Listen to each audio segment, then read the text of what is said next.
This video is going to be an introduction to protocol buffers and gRPC server. So nothing fancy, we're just going to write a basic server which has this protocol proto file. So in the previous video we have looked into the introduction of everything, the gRPC and protocol buffers. So we'll get started with the protocol buffers thing. So in order to do that, you need proto C installed in your computer. So I think you can just Google install proto C to see how to install this. I guess gRPC has yeah, you can just do brew install protobuf if you are on Mac, or else I think you can just run this if you're on Linux. I'll put this all the links down. I'll put all the links in the description. If you want, you can access it there. So I have proto C installed. So we have this go.mod, which is nothing, it's just a mod file.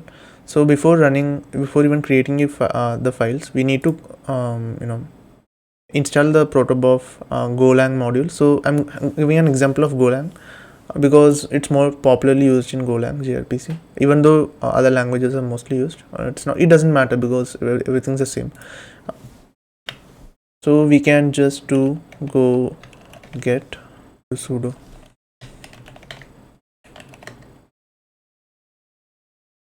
So this downloads the protobuf module, and we also need to do sudo go get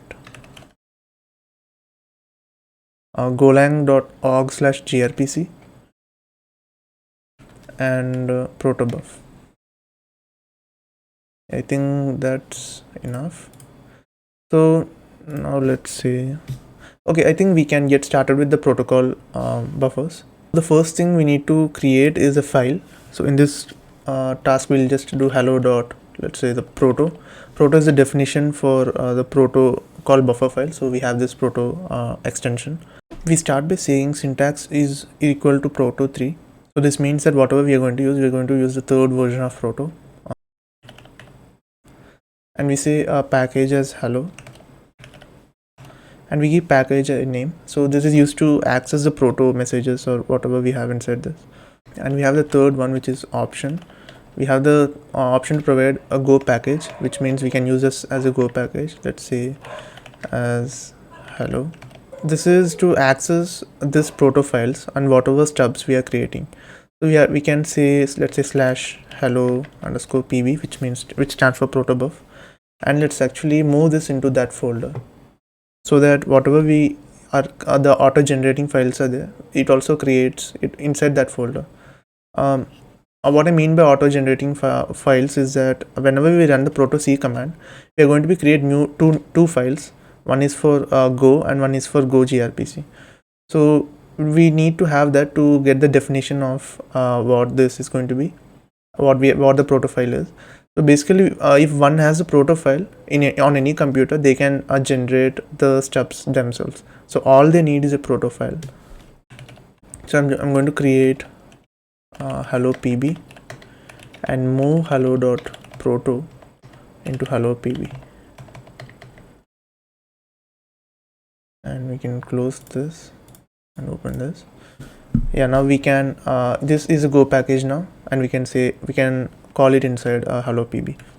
Now starting with the main parts of protocol buffers, we have two main things. One is a message and another is a service. So message is kind of a class kind of thing in any language. So class has some objects, has some variables and all. That is what message is. It's basically a class containing all the variables you need. The use case for this is, let's say we want to define the request and the arguments the method RPC takes. So what we do is we create a message. Let's say in this case hello request, and inside this message we define all the variables. Let's say what we want to do is the user gives the name and we want to say hello comma name, right? So for that we can define one variable here. So we want to define the name variable because we need the name to say hello, and that is going to be string. So we have the string data type, and we can say string name is equals to 1.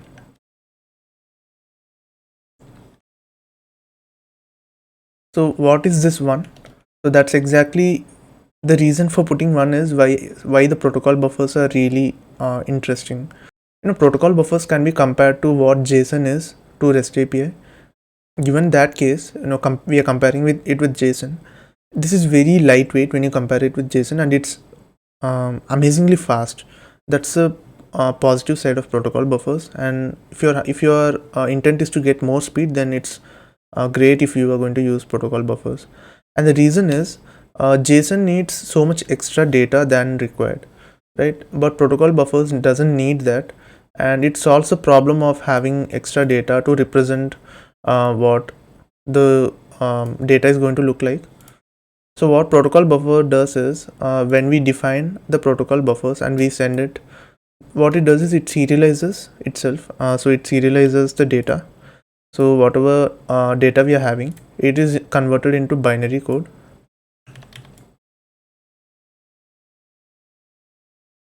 So this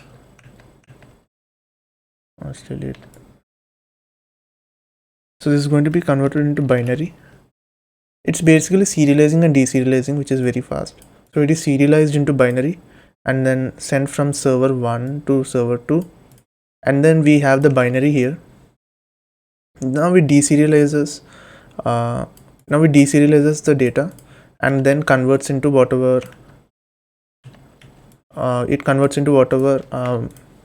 data which was given. So that's how it works. It's a simple process. These field numbers are used in order to find, or in order to know the order of data or the position of data in your binary code.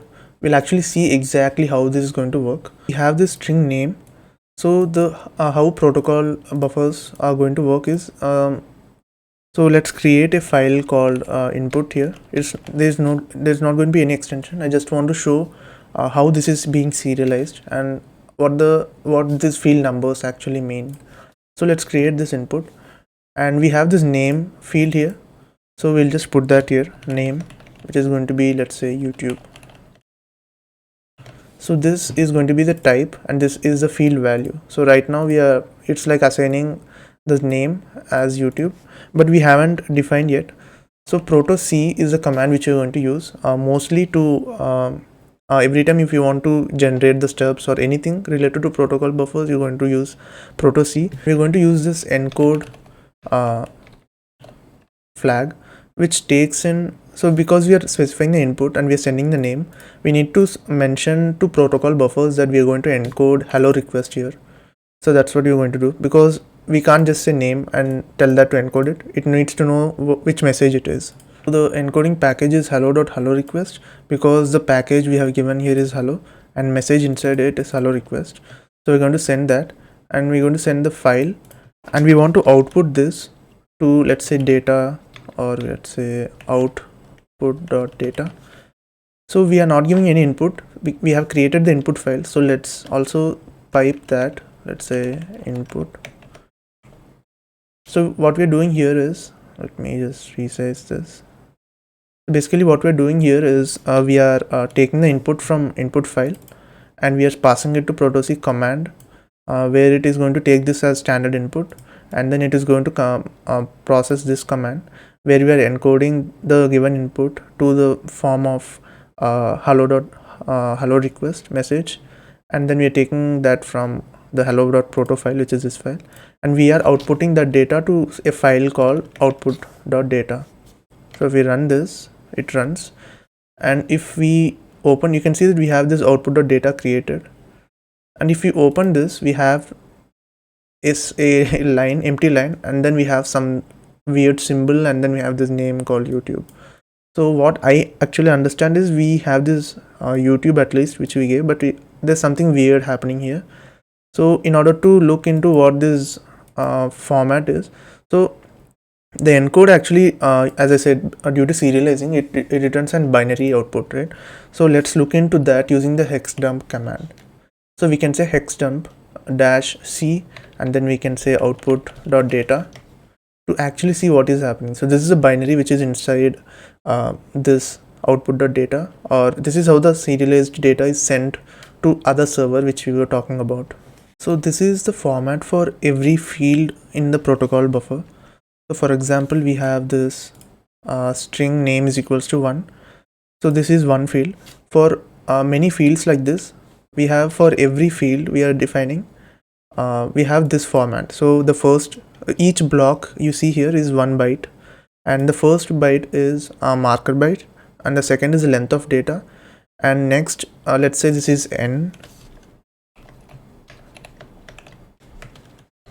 Next n bytes are going to be the data. And what do you mean by marker byte? So when you're serializing, you need to deserialize, you need to know the some information about whatever data is coming in, right? So one of it is going to be what is the data type of this variable. So we are saying this is the first this is the first field, and we know the length of the data, but we don't know the data type. So that is going to be used in that is going to be known by using marker byte. And also we need to know the field number, what's the number of the given field. So in this case we have given 1 is equals to 1. So the one which is deserializing this needs to know what's the field number of this current field which it is processing. If you look at the data that we got, so you can see there are 9 bytes here, 1 2 3 6 and 9.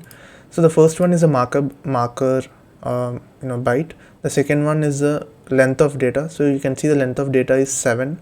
So the next 7 data points or the bytes are going to be whatever the data we are sending, or the first field value, which is whatever it's going to be. So right now we have sent YouTube, right? Because that's what we have given in our input file. If you see the input file, we have given a name as YouTube.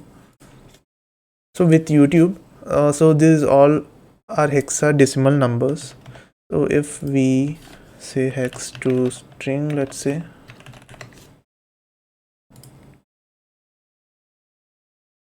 so if we put this and click convert, you can see the decoded string is YouTube here. You can see the decoded string is YouTube, which is what we have got here.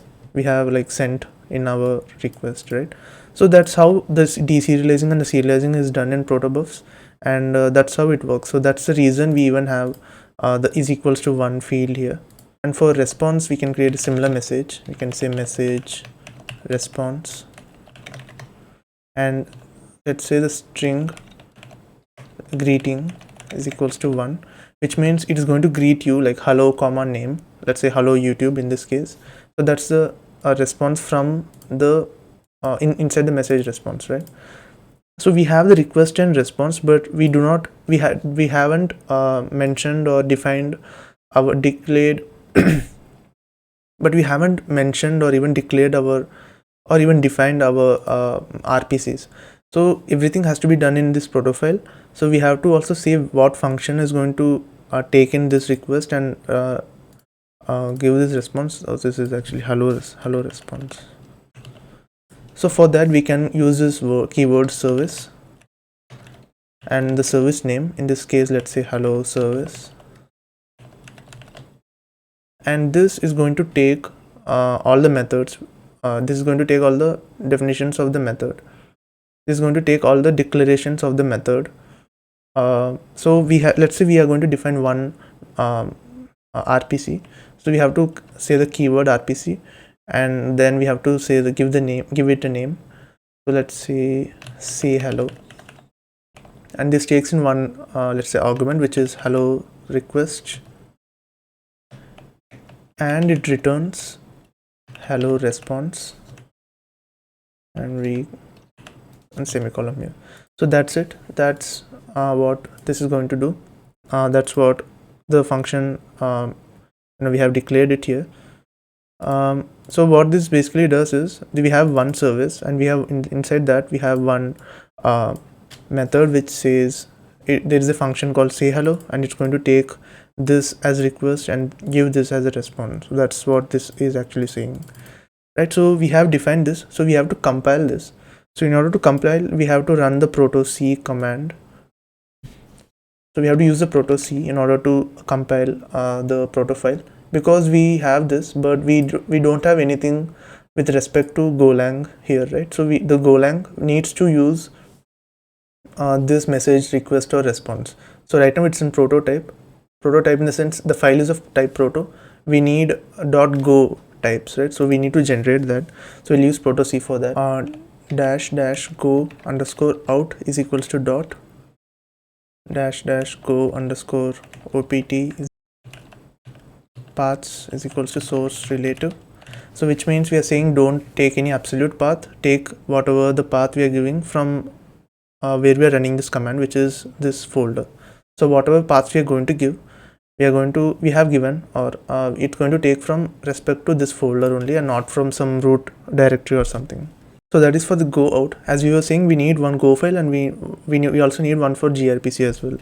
So we need to do go dash gRPC underscore out is equals to dot, and similar to that dash go dash gRPC underscore opt is equals to paths is equals to source relative,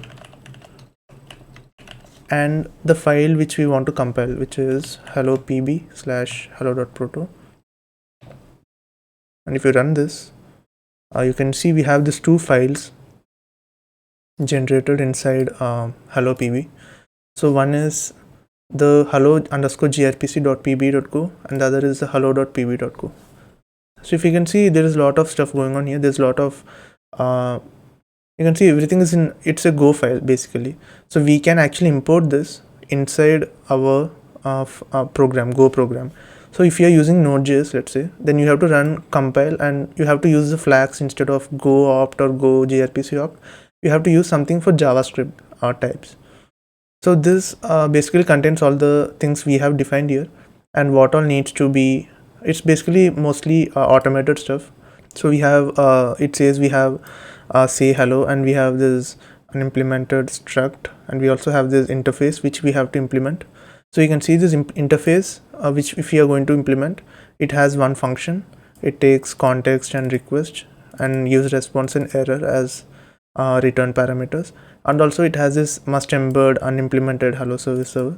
So if you are going to implement this interface, we need these two.